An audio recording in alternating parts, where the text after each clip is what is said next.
kasih Tuhan. Kami tahu mujizat Engkau sediakan bagi orang-orang yang terus mau berharap dan setia kepadamu Bapa. Karena itu malam hari ini kami datang kepadamu Tuhan. Kami taruh semua harapan, kami taruh semua iman dan percaya kami hanya kepada Tuhan yang sanggup melakukan jauh lebih banyak dari yang kami doakan dan kami harapkan. Datanglah kerajaan-Mu, jadilah kehendak-Mu atas hidup kami seperti dalam sorga. Kalau sebentar kami akan mendengarkan firman-Mu, urapi hamba-Mu yang tidak ada apa-apanya. Bukakan setiap rahasia firman-Mu, karena kami percaya firman-Mu yang sanggup memberikan kami kekuatan ya Tuhan. Dalam nama Yesus kami membuka hati, kami sambut firman Tuhan. Haleluya. Amin, amin, amin. Iya, baik saudara, sebelum kita melanjutkan pembacaan firman Tuhan malam hari ini, saya akan membacakan kesaksian terlebih dahulu yang sudah masuk ya. Iya, shalom Ibu Debbie, saya dari Palangkaraya, Kalimantan Tengah. Saya seorang ibu rumah tangga dan saya mau bersaksi tentang kebaikan Tuhan dan pertolongan Tuhan dalam hidup rumah tangga kami. Saya menikah dengan suami dan kami sama-sama pernah gagal dalam pernikahan yang pertama dan sama-sama mempunyai anak. Puji Tuhan, kami dikaruniai anak laki-laki dari pernikahan kami. Sebelum saya menikah, ketika menjanda, saya hidup penuh dengan dosa dan kedagingan. Dan saya meninggalkan semuanya setelah saya menikah.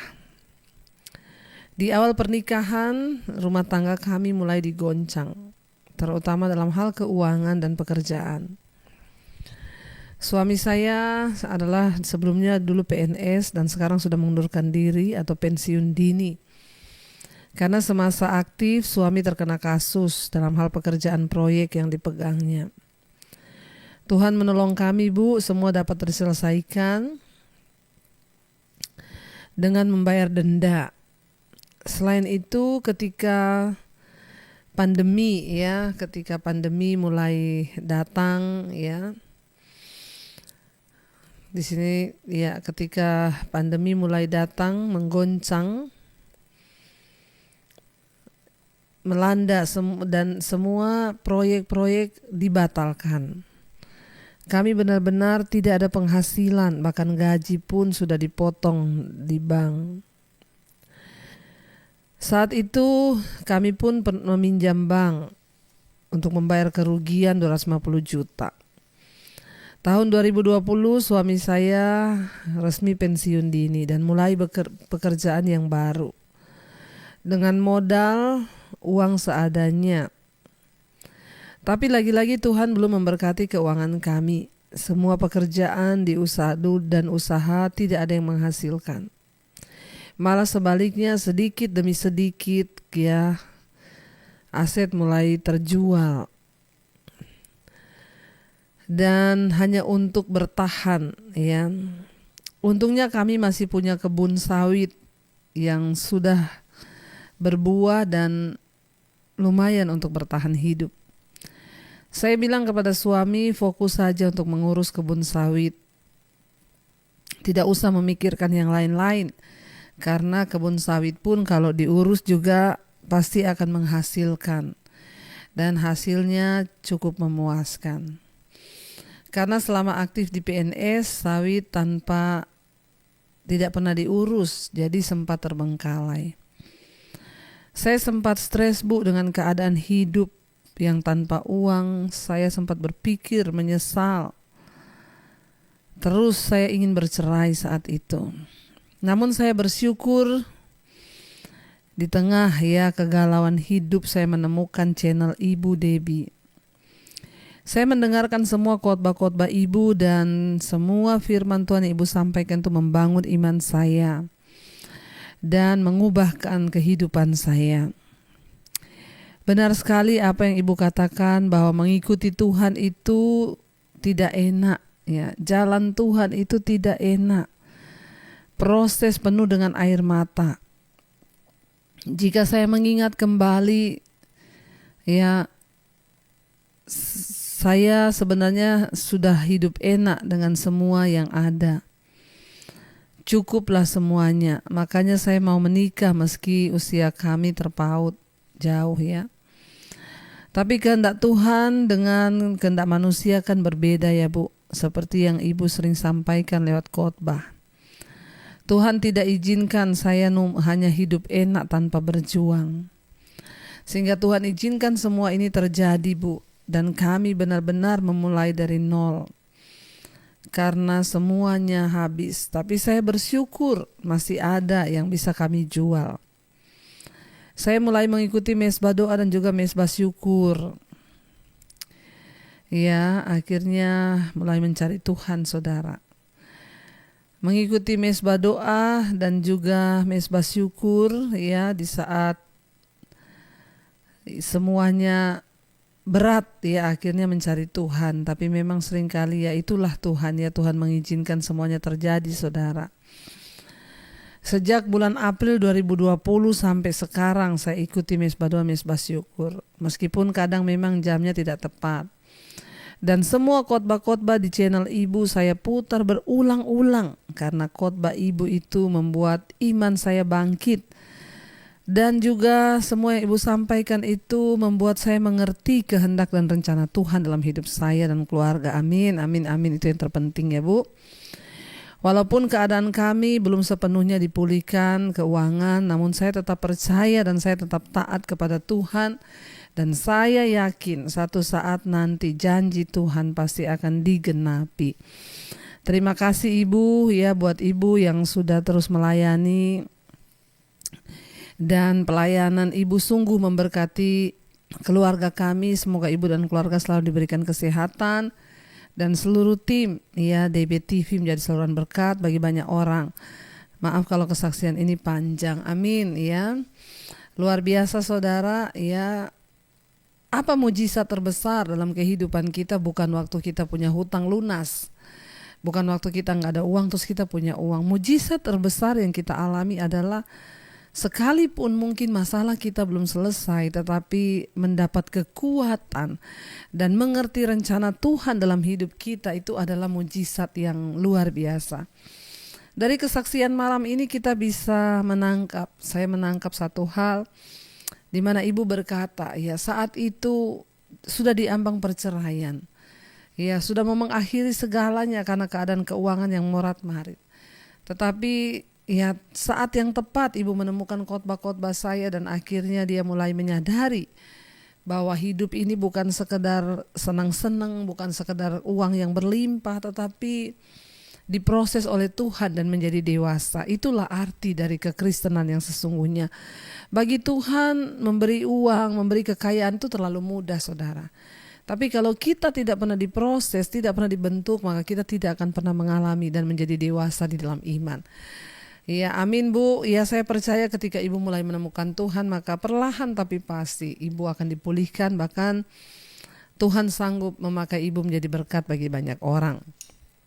Kita terus mendoakan ya, dan saya percaya Tuhan itu tidak pernah bekerja setengah-setengah.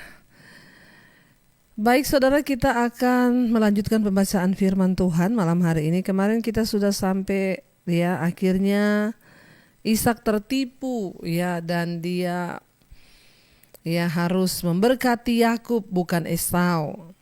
Ketika dia dengar suaranya dia bilang ini suara-suara Yakub. Tapi badannya Esau. Ya, lalu dia menurunkan berkat. Kemarin kita sudah sampai di ayat sampai 29, Kejadian 27. Bangsa-bangsa akan takluk kepadamu. Suku-suku bangsa akan sujud kepadamu. Jadilah tuan atas saudara-saudaramu dan anak-anak ibumu akan sujud kepadamu. Siapa yang mengutuk engkau terkutuklah ia, dan siapa yang memberkati engkau diberkatilah ia. Ya itu berkat yang Tuhan berikan kepada Abraham turun kepada Ishak dan Yakub. Makanya dikatakan Allah Abraham, Ishak dan Yakub ya. Ayat 30, setelah Ishak selesai memberkati Yakub dan baru saja Yakub keluar meninggalkan Ishak ayahnya, pulanglah Esau kakaknya dari berburu. Ya, kakaknya datang saudara dari berburu. Ayat 31, ia juga menyediakan makanan yang enak, lalu dibawanya kepada ayahnya. Katanya kepada ayahnya, Bapa, bangunlah dan makanlah daging buruan masakan anakmu, agar engkau memberkati aku. Nah saudara, akhirnya Esau datang. 32, tetapi kata Ishak ayahnya kepadanya, siapakah engkau ini? Sahutnya, akulah anakmu, anak sulungmu Esau. 33, lalu terkejutlah Ishak dengan sangat serta berkata, siapakah gerangan dia yang memburu binatang itu dan yang telah membawanya kepadaku? Aku telah memakannya semuanya sebelum engkau datang dan telah memberkati dia, dan dia akan tetap orang yang diberkati. Ya saudara, ya apa yang dilakukan sudah terlanjur. Jadi pada zaman itu ya perkataan orang itu bersifat mengikat, ya. Itu hampir sama dengan kontrak yang tertulis kalau saat ini saudara. Makanya ya apa yang diucapkan oleh Ishak, ya janji berkat itu sudah diberikan kepada Yakub, tidak dapat ditarik kembali. Ya kita melihat di sini. Ya dan Ishak kaget ketika Esau datang, lalu dia bertanya, siapa tadi yang datang? Dan aku sudah terlanjur memakan makanannya dan terlanjur mengucapkan berkat atasnya. Maka dia akan tetap menjadi orang yang diberkati. Ya, di sini Ishak berkata dia akan tetap orang yang diberkati. 34, sesudah Esau mendengar perkataan ayahnya itu, meraung-raunglah ia dengan sangat keras dalam kepedihan hatinya, serta berkata kepada ayahnya, berkatilah aku ini juga ya Bapa. Jawab ayahnya, adikmu telah datang dengan tipu daya dan telah merampas berkat yang untukmu itu. Kata Esau, bukankah tepat namanya Yakub, karena ia telah 2 kali menipu aku. Hak kesulunganku telah dirampasnya dan sekarang dirampasnya pula berkat yang untukku. Lalu katanya, apakah Bapa tidak mempunyai berkat lain bagiku? 37, lalu Ishak menjawab Esau, katanya, sesungguhnya telah kuangkat dia menjadi tuan atas engkau, dan segala saudaranya telah kuberikan kepadanya menjadi hambanya, dan telah kubekali dia dengan gandum dan anggur. Maka kepadamu apa lagi yang dapat kuperbuat ya anakku? 38, kata Esau kepada ayahnya, hanya berkat yang satu itukah ada padamu ya Bapa? Berkatilah aku ini juga ya Bapa. Dan dengan suara keras menangislah Esau. Kita lihat di sini saudara, ya mungkin Esau lupa bahwa hak kesulungan dan berkat kesulungan dia sudah berikan kepada Yakub dulu ya, dengan kisah semangkok kacang merah. Esau sama sekali tidak mempedulikan tentang janji-janji dan otoritas tentang kesulungannya yang akan diberikan. Sehingga ketika Yakub berkata, berikan dulu hak kesulunganmu, dia bilang, ambillah hak kesulungan itu.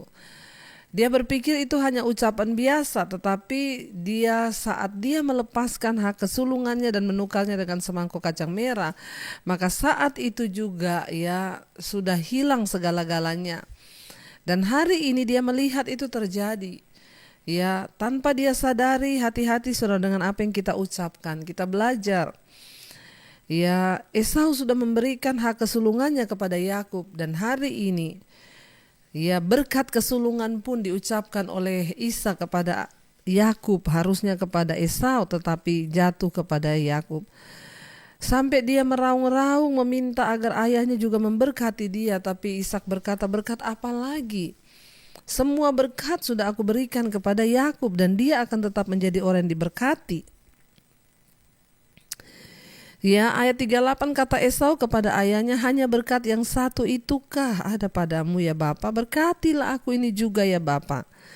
Dan dengan suara keras menangislah Esau. Lalu Ishak ayahnya menjawabnya, sesungguhnya tempat kediamanmu akan jauh dari tanah-tanah gemuk di bumi, dan jauh dari embun dari langit di atas. Engkau akan hidup dari pedangmu, dan engkau akan menjadi hamba adikmu. Tetapi akan terjadi kelak apabila engkau berusaha sungguh-sungguh, maka engkau akan melemparkan kuk itu dari tengkukmu. Ya, jadi kita lihat saudara, pada zaman dulu perkataan itu sangat mengikat ya, seperti janji, apalagi ayah itu janji berkat kepada anaknya tidak bisa dibatalkan. Sebelum sang ayah meninggal, ya dia melaksanakan upacara pemberkatan, ya di mana acara resmi dia menyerahkan hak kesulungan kepada pewaris yang berhak. Itu harus dilakukan ya. Meskipun anak sulung berhak atas hak kesulungan, ya hak itu belum benar-benar menjadi miliknya sebelum berkat itu diturunkan. Ya memang yang berhak itu adalah Esau. Tetapi Esau lupa dengan perkataannya, dia menukarkan hak kesulungan diberikan kepada Yakub pada waktu itu, sehingga semuanya terjadi saudara. Ya, dan hak kesulungan itu tidak akan menjadi hak kesulungan kalau itu belum benar-benar diturunkan ya dari ayahnya kepada anaknya.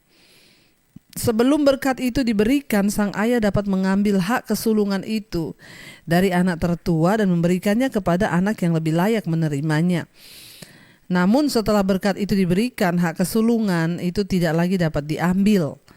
Ya, jadi nggak bisa diambil. Ya, sudah diberikan, sudah diucapkan, ya sudah tidak bisa ditarik kembali. Ya, dan kita lihat di sini, itulah sebabnya ya para ayah biasanya menunggu sampai menjelang kematian, menjelang akhir hidup baru mengumumkan berkat tersebut. Meskipun Yakub sudah diberi hak kesulungan oleh kakaknya sebelumnya, namun dia tetap membutuhkan berkat dari ayahnya untuk membuat ya pemberian dari Esau dulu itu bersifat mengikat. Sekalipun dulu Esau tanpa sadar ya, mungkin hanya basa-basi berkata, ambil aja hak kesulunganku. Ya, dia lupa saudara ya. Itu berarti dia menyerahkannya dan ya, tapi itu belum akan sah sebelum berkat itu diucapkan sendiri dari mulut ayah. Esau begitu marah pada Yakub sehingga ia tidak bisa melihat kesalahannya sendiri, yaitu dengan dia sudah menyerahkan hak kesulungannya. Ya, marah karena iri hati membuat kita juga buta saudara. Seringkali ya semua itu terjadi akibat kesalahan kita sendiri. Ya, dan kita melihat di sini akhirnya Yakub benar-benar sudah tidak dapat menarik berkat itu dan memberikannya lagi kepada Esau. Sampai Esau bilang, cuma itukah berkat yang kau punya? Lepaskanlah berkat atasku. Tetapi justru Ishak berkata, sesungguhnya tempat kediamanmu akan jauh dari tanah gemuk di bumi. Artinya apa? Ya, akan susah dia berusaha di bumi. Ya, bahkan jauh dari embun, dari langit di atas. Bahkan engkau akan hidup dari pedangmu. Artinya apa? Peperangan terus bertempur. Dan engkau akan menjadi hamba adikmu. Ya, tetapi akan terjadi kelak apabila engkau berusaha sungguh-sungguh, maka engkau akan melemparkan kuk itu dari tengkukmu. Namun kita percaya, apalagi kita yang sudah hidup zaman kasih karunia, ketika kita hidup dalam kebenaran, maka kutuk itu akan diputuskan. Sama dengan kesaksian ibu tadi, sudah gagal dalam pernikahan yang pertama dan sekarang mencoba ya mengerti kehendak Tuhan dan berusaha sungguh-sungguh hidup dalam takut akan Tuhan.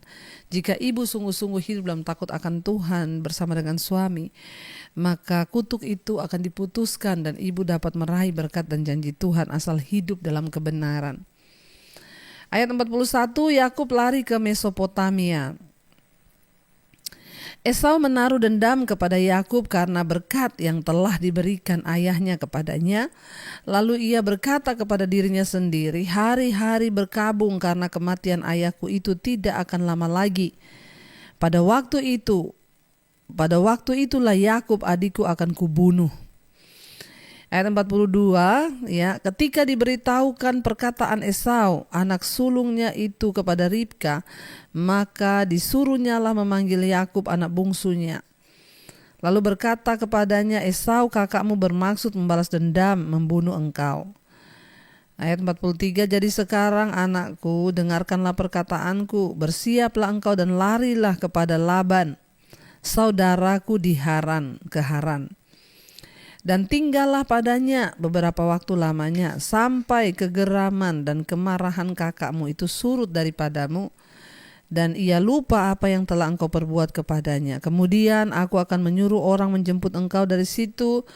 Mengapa aku akan kehilangan kamu berdua pada satu hari juga?"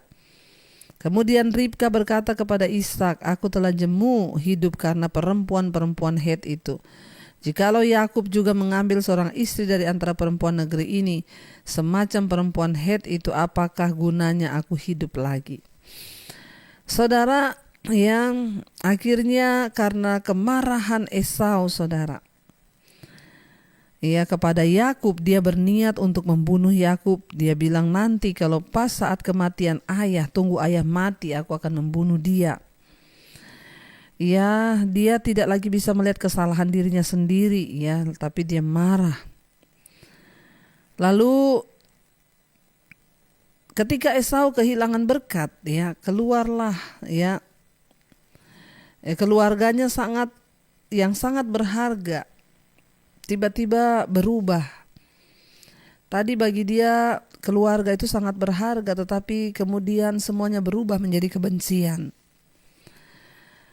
Esau bereaksi dengan marah. Dia memutuskan berniat jahat untuk membunuh Yakub.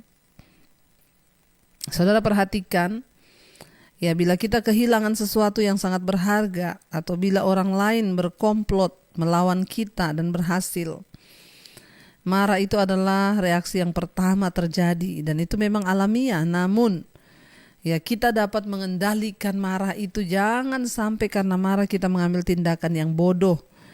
Mari kita kendalikan reaksi kita ketika kita marah. Lalu kita berdoa kepada Tuhan, minta kekuatan agar dicegah melakukan hal-hal yang tidak benar.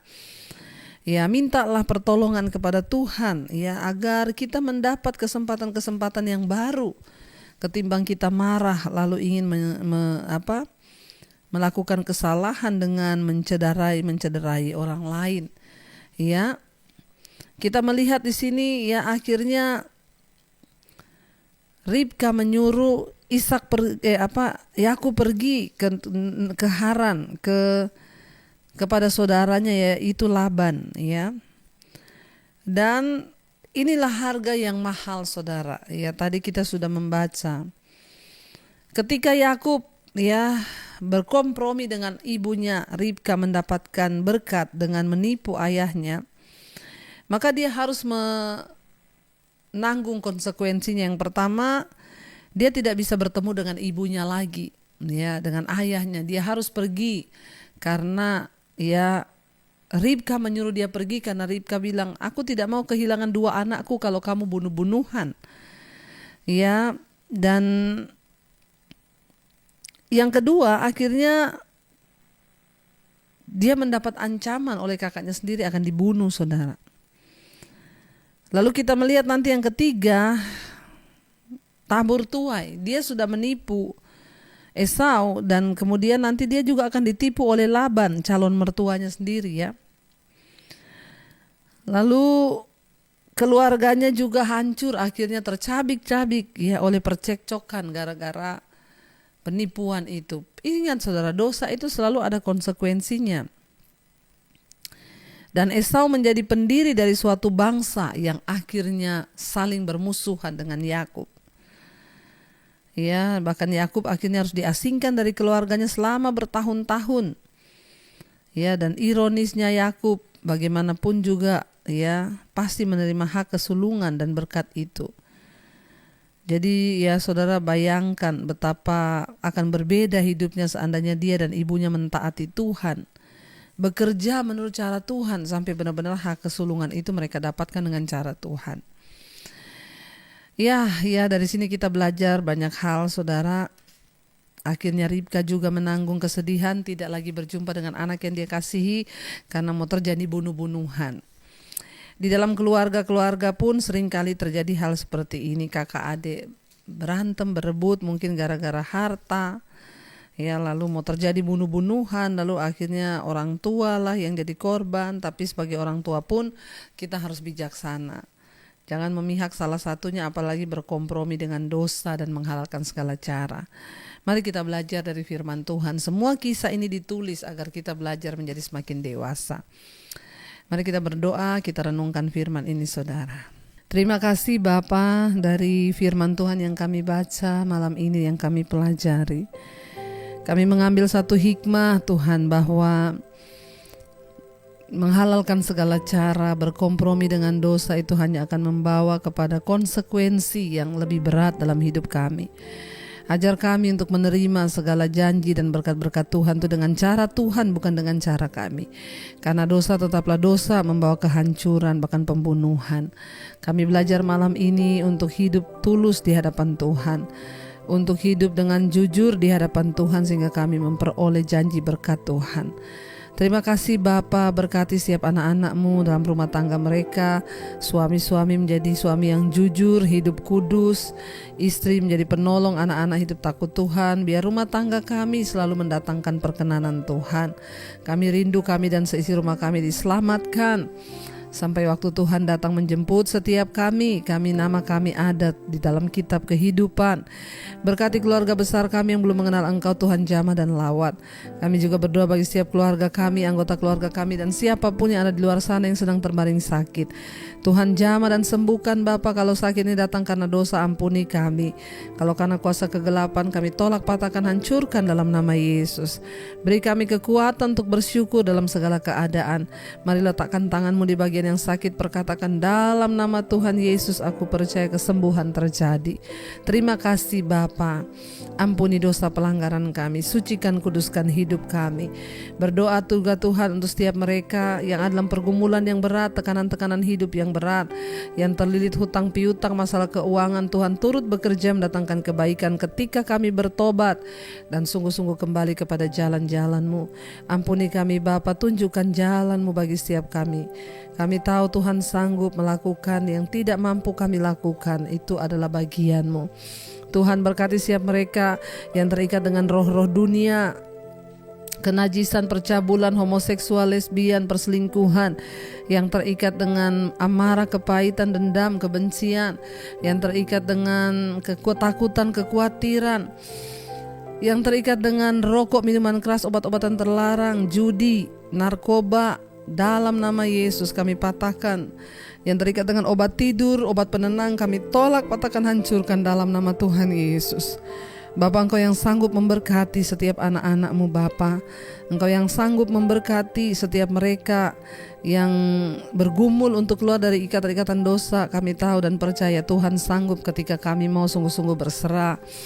Berkati setiap mereka Tuhan yang rindu punya keturunan, dibukakan kandungan yang tertutup dalam nama Yesus. Roh kemandulan kami tolak, patahkan, hancurkan dalam nama Yesus. Berkati setiap mereka yang berkekurangan, Tuhan mencukupkan ketika kami berharap hanya kepada Tuhan. Engkau juga terus memberkati bangsa kami Indonesia. Shalom buat Indonesia dari Sabang sampai Merauke. Hujan pertobatan tercurah, pengampunan Tuhan tercurah bagi bangsa kami.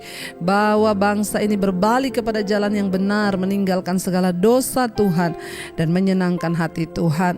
Kami berdoa hujan pertobatan atas bangsa ini. Berkati Bapak Presiden Jokowi, wakilnya, seluruh jajaran kabinet TNI Polri yang ada. Tuhan berkati dengan roh takut akan Tuhan, sehingga pemerintahan di bangsa kami menyenangkan hati Tuhan. Berkati Bapa pertaniannya, perkebunannya, peternakannya, pertambangannya diberkati Tuhan. Tanah-tanahnya akan menitikkan embun, dan kami percaya semua yang dilakukan oleh bangsa ini boleh mendatangkan perkenanan Tuhan, sehingga bangsa kami menjadi bangsa yang diberkati. Berkati juga bangsa-bangsa yang ada di 5 benua, Asia, Afrika, Amerika, Eropa, Australia. Setiap mereka yang setia berdoa di mesbah doa bagi bangsa dan negaranya, Tuhan mendengarkan. Di tengah masa pandemi kami percaya tidak ada kematian massal, yang ada pertobatan dan kesembuhan massal. Kami menyerahkan roh, jiwa dan tubuh kami dalam tangan Tuhan malam ini. Kami buka hati dan tangan kami untuk menerima berkat-Mu. Diberkatilah Engkau dalam hidup-Mu, diberkati rumah tangga-Mu, diberkati pekerjaan-Mu, diberkati kesehatan-Mu, diberkati keuangan-Mu, dan Engkau akan menjadi berkat bagi banyak orang. Karena itu terimalah kiranya berkat dari Allah Bapa, cinta kasih Tuhan Yesus Kristus, penyertaan Allah Roh Kudus mengalir atas hidup-Mu mulai hari ini bahkan sampai kali yang kedua Tuhan Yesus datang menjemput kita. Nama-Mu tercatat di dalam kitab kehidupan. Dalam nama Tuhan Yesus yang percaya diberkati, katakan bersama, Amin, amin, amin. Tuhan Yesus memberkati. Shalom. in